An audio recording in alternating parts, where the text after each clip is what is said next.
Paz e graça, amados irmãos. Antes de mais nada, queria agradecer a Deus por estar na sua presença e na vossa presença. Se eu tiver de tossir muito ou com muita coisa assim, é da constipação. Peço desculpa. Senhor e Pai, obrigado por este momento na tua presença, na presença dos meus amados irmãos e teus filhos. E também te peço que sejas connosco, nos ajudes a viver mais ti, a ser mais de ti, a viver mais para ti, como tu queres que nós vivamos. Perdoa as nossas fraquezas e iniquidades, continua connosco, nos ensinando e nos fazendo ver como tu queres que nós vivamos. É o que eu te peço e agradeço, Jesus, em teu nome, que vives e reinas para sempre. Amém e amém. Amados, nós muitas vezes fazemos coisas que aos olhos de Deus, peço desculpa, nós pedimos perdão e nunca sabemos, ou não sabemos, né? Sentimos culpados. Não sabemos se Deus nos perdoou ou se não nos perdoou. Mas uma coisa também tem que ser nossa. Nós também temos que nos perdoar a nós mesmos. Temos que pedir perdão a Deus e ter a certeza, querer mesmo que Ele nos perdoou. E depois ter essa certeza, nós perdoarmos a nós mesmos. Um exemplo que eu vos dou de mim mesmo. Eu se calhar muitas vezes também não me perdoo a mim mesmo por algumas coisas que faço. E se calhar daí também me sentir um bocado perturbado, ou ver se calhar um Deus como no Êxodo, um Deus irado, um Deus que consome logo. Se calhar também posso ser aí. Mas Deus perdoa. Deus ama o seu povo. Independentemente daquilo que nós façamos. Mas a maravilha deste Deus, deste Pai, é que Ele nos ama e nos perdoa. E queria ler uma...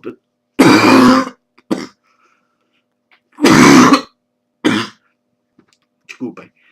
E queria ler uma passagem com isto, para confirmar, que é o Salmo 32. Diz assim a palavra de Deus: a bem-aventurança de quem recebe o perdão. Bem-aventurado aquele cuja iniquidade é perdoada, cujo pecado é coberto. Bem-aventurado o homem a quem o Senhor não atribui iniquidade, e cujo o espírito não há dolo. Enquanto calei os meus pecados, envelheceram os meus ossos pelos meus constantes gemidos todo o dia, porque a tua mão pesava de dia sobre mim, e o meu vigor se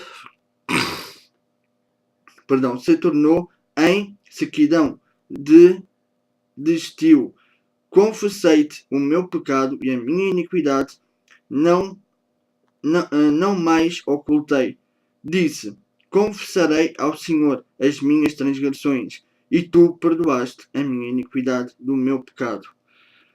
Sendo assim, todo o homem piedoso te fará súplicas em tempo de poder encontrar-te com efeito, quando transbordarem muitas águas, não o atingirão. Tu és o meu esconderijo. Tu me preservas da tribulação e me cercas de alegres cantos de livramento. Instruir-te-ei, te ensinarei o caminho que deves seguir, e sob as minhas vistas te darei conselho. Não sejais o cavalo ou mula. Peço desculpa.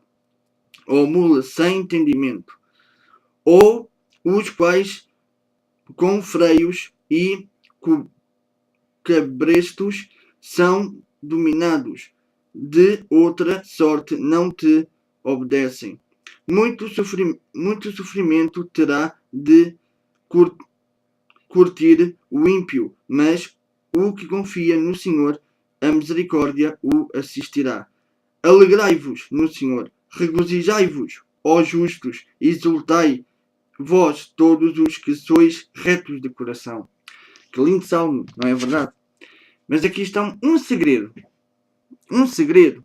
que, ou como eu li numa revista que até recomendo, não sei se há noutros países, mas eu recomendo esta revista, A Palavra para Hoje, que eu li ontem, que a palavra, ou as palavras, digamos assim, que abrem o coração de Deus, nós somos humildes. E aqui, se formos a ver, aqui logo no versículo 3, aqui no versículo 3, Davi diz: enquanto calei os meus pecados, envelheceram os meus, enquanto calei os meus pecados, ou seja, enquanto ele não disse pequei, fiz isto, fiz aquilo, envelheceram os meus ossos, pelos meus constantes gemidos todo o dia, porque a tua mão pesava de dia e de noite sobre mim. O meu vigor se tornou em sequidão de estio. Ou seja, Davi não tinha confessado, ou ainda não tinha reconhecido. Tudo isso lhe estava a pesar. Agora aqui Davi dá outra chave. A partir do 5 em diante. Confessei-te o meu pecado e a minha iniquidade não mais ocultei. E disse: confessarei ao Senhor as minhas transgressões. E tu perdoaste a minha iniquidade do meu pecado. Tu perdoaste a iniquidade do meu pecado. Sendo assim, todo o homem piedoso te fará súplicas em tempo de poder encontrar-te com efeito quando transbordarem muitas águas, não o atingirão, e por aí em diante. E se formos a ver, estas as chaves que abrem as portas do coração do Senhor.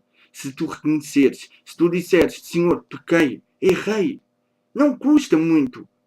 Se tivesse que dizer a outro homem, se tu soubesses que tivesses que dizer a outro homem e perdesses essa amizade, aí se calhar custava.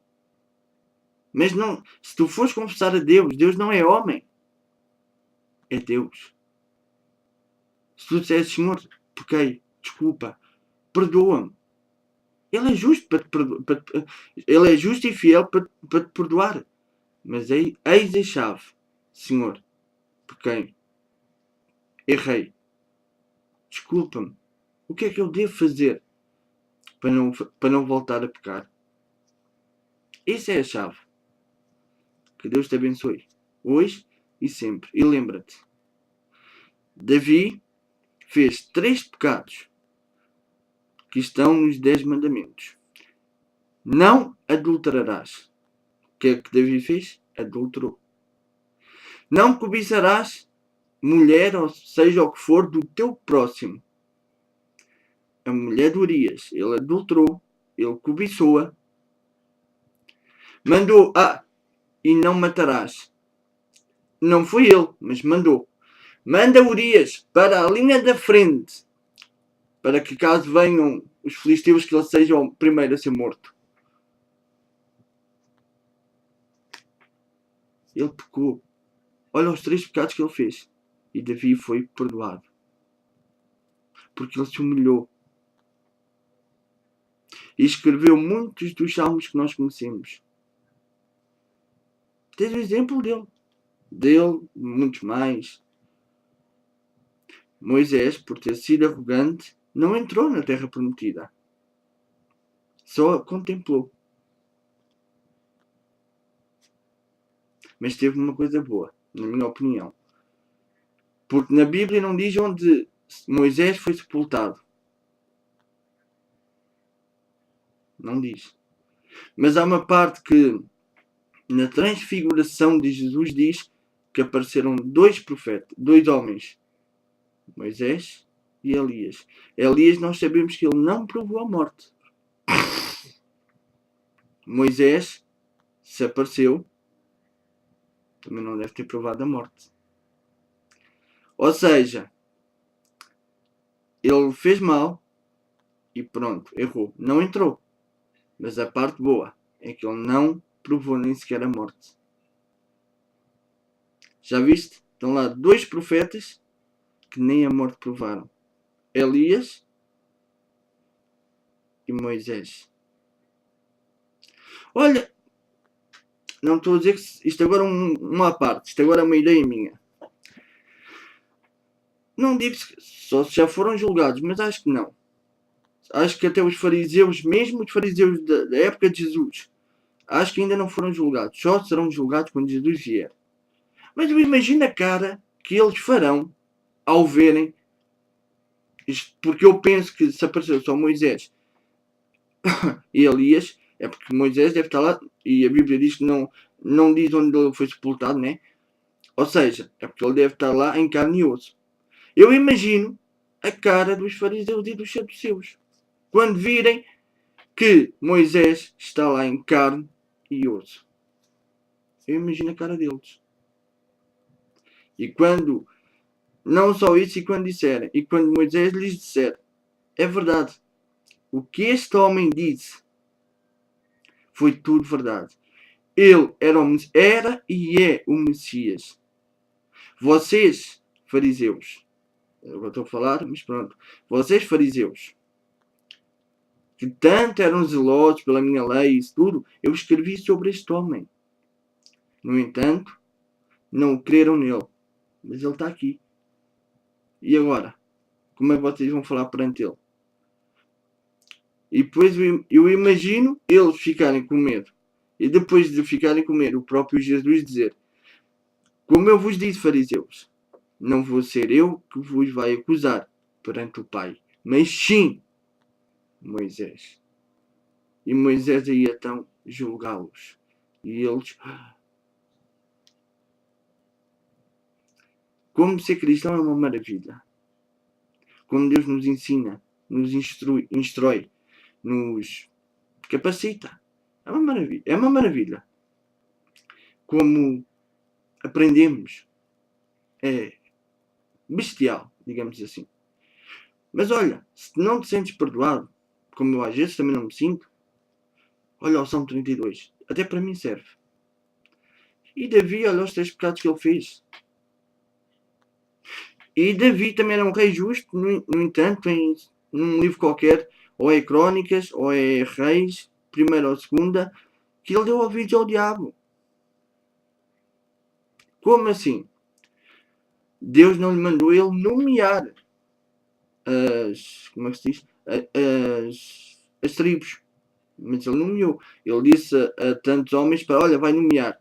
Mas eles ainda disseram, olha, será que é isto que Deus quer? Tu vê lá. E mesmo assim, na sua teimosia, Davi disse, não, vai, faz isso, traz-me um relatório. E também era um rei justo. Lembra-te disto. Que Deus te abençoe, hoje e sempre.